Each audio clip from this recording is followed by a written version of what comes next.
will the easing of restrictions help the economic situation?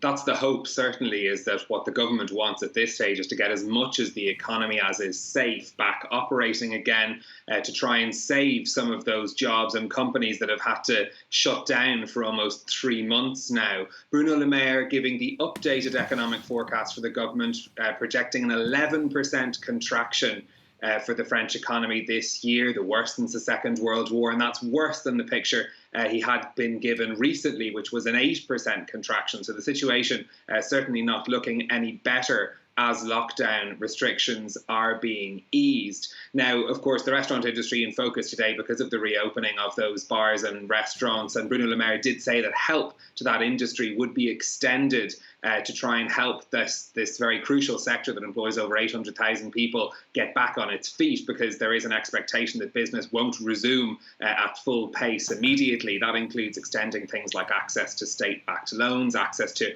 emergency bridge funding to cover things like rent payments for companies that are having difficulty with it, and continued access to the temporary unemployment scheme for workers who don't have work to get back to today, even though many of those establishments are reopening.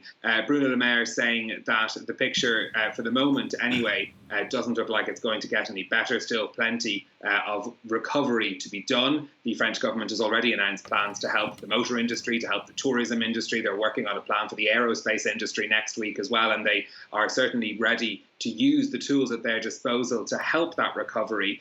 From a jobs point of view, we heard also from the Labour Minister, Muriel Pénicaud, today too. She said that at the end of April, the latest figures available, there were 8.6 million people on the private sector workers on the government's state-supported income scheme. That's down from a peak of over 12 million. She expects that figure to keep dropping through May and June as people get back to work, but warns that unemployment will rise. Not all of those people who've been temporarily supported by the government during this crisis will have jobs to go back to, as many companies simply won't survive this crisis.